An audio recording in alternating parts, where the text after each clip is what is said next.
ఓం శ్రీ మాత్రే నమః. భక్తి భాస్కర ఛానల్కు స్వాగతం. ప్రకృతి మనకు ఇచ్చిన గొప్ప వరం మొక్కలు. అవి మనకు ప్రాణవాయువును ఇవ్వడమే కాకుండా ఇంటికి అందాన్ని, ప్రశాంతతను చేకూరుస్తాయి. అయితే జ్యోతిష శాస్త్రం మరియు వాస్తు శాస్త్రం ప్రకారం అన్ని రకాల మొక్కలు ఇంటి ఆవరణలో ఉండటం శ్రేయస్కరం కాదు. కొన్ని మొక్కలు ప్రతికూల శక్తిని ఆకర్షించి ఇంట్లో కలహాలు, ఆర్థిక ఇబ్బందులు మరియు అనారోగ్య సమస్యలకు దారితీస్తాయి. నేటి మన సుదీర్ఘ కథనంలో మీ ఇంటి ఆవరణలో లేదా ఇంట్లో అస్సలు ఉండకూడని మొక్కలు ఏవి, వాటి వల్ల కలిగే అనర్థాలు ఏమిటి అనే విషయాలను శాస్త్రీయంగా మరియు వాస్తుపరంగా పూర్తి వివరాలు తెలుసుకుందాం. వీడియోని ఎక్కడా స్కిప్ చేయకుండా పూర్తిగా చూడండి. మొదటగా ఇంటి ఆవరణలో ఉండకూడని మొక్కలు గురించి తెలుసుకుందాం. ప్రతి మొక్కకు ఒక స్వభావం ఉంటుంది. కొన్ని మొక్కలు పెరగడానికి ఎక్కువ ప్రతికూలతను తీసుకుంటాయి. అటువంటి మొక్కలను మనం నివసించే చోట ఉంచటం వల్ల మన మానసిక స్థితిపై ప్రభావం పడుతుంది. వాస్తు శాస్త్రం ప్రకారం ఇంటి లోపల లేదా ఇంటి ముందర ముళ్ళ మొక్కలను పెంచడం అస్సలు మంచిది కాదు.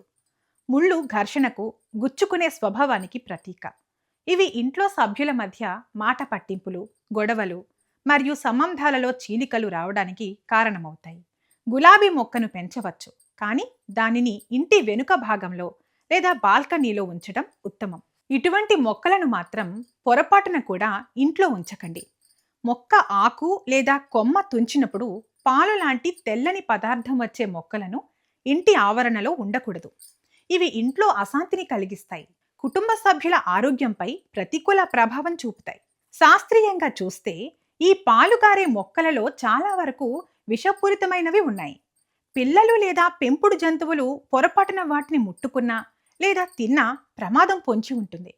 చూడటానికి చాలా అందంగా, కళాఖండాల్లా ఉండే బోన్సాయ్ మొక్కలు నేటి కాలంలో గృహ అలంకరణలో భాగంగా మారాయి. కానీ వాస్తు ప్రకారం ఇవి శ్రేయస్కరం కాదు. బోన్సాయ్ అంటే ఒక పెద్ద వృక్షాన్ని ఎదగకుండా కృత్రిమంగా అణిచివేయడం. ఇది స్తంభించిన ఎదుగుదలకు సంకేతం. ఇవి ఇంట్లో ఉంటే ఆ ఇంట్లో ఉండేవారి వృత్తిపరమైన ఎదుగుదల కుంటుపడుతుంది. ముఖ్యంగా పిల్లల తెలివితేటలు, సృజనాత్మకతపై ప్రభావం చూపుతుంది. ఏదైనా పని మొదలు పెడితే అది మధ్యలోనే ఆగిపోయే అవకాశం ఉంటుంది. రావి మరియు మర్రి చెట్టు ఆధ్యాత్మికంగా చాలా పవిత్రమైనవి, కానీ ఇవి ఇంటి ఆవరణలో పెరగడం ప్రమాదకరం. ఈ చెట్ల వేర్లు చాలా లోతుగా, బలంగా వెళ్తాయి. ఇవి ఇంటి పునాదులను, గోడలను చీల్చివేస్తాయి. దీనివల్ల ఇల్లు బలహీనపడి కూలిపోయే ప్రమాదం ఉంది. వాస్తు ప్రకారం ఈ చెట్ల నీడ ఇల్లు లేదా ఇంటి ఆవరణపై పడటం మంచిది కాదు. ఇవి ప్రతికూల శక్తులను ఆకర్షిస్తాయని నమ్మకం. గోడల సందుల్లో మొలిచే రావి మొక్కలను వెంటనే తొలగించి ఏదైనా ఖాళీ ప్రదేశంలో నాటడం మంచిది. ఆడపిల్లలకు ఎంతో ఇష్టమైన గోరింటాకు మొక్క ఇంటి ఆవరణలో ఉండకూడదని పెద్దలు చెబుతుంటారు. గోరింటాకు మొక్క దుష్టశక్తులను ఆకర్షిస్తుందని ఒక నమ్మకం ఉంది. ముఖ్యంగా గర్భిణీ స్త్రీలు ఉన్న ఇంట్లో ఈ మొక్క ఉండకూడదు. ఇది ఇంటికి దగ్గరగా ఉంటే కుటుంబ సభ్యులలో మానసిక ఆందోళనలు పెరిగే అవకాశం ఉంది. కొన్ని మొక్కలు అందమైన పూలను ఇస్తాయి, కానీ అవి ప్రాణాంతకమైనవి. గన్నేరు మొక్క పూలు, ఆకులు, కొమ్మలు అన్నీ విషపూరితమే. ఇది ఇంట్లో ఉంటే తెలియకుండానే గాలిలో కొంత విషపూరిత ప్రభావం ఉండే అవకాశం ఉంటుంది. డంకెన్ మొక్క, ఇది ఇంటి లోపల అలంకరణ కోసం వాడే ఈ మొక్క ఆకులు నమిలితే నాలుక వాపు, మాట పడిపోవడం వంటి సమస్యలు వస్తాయి.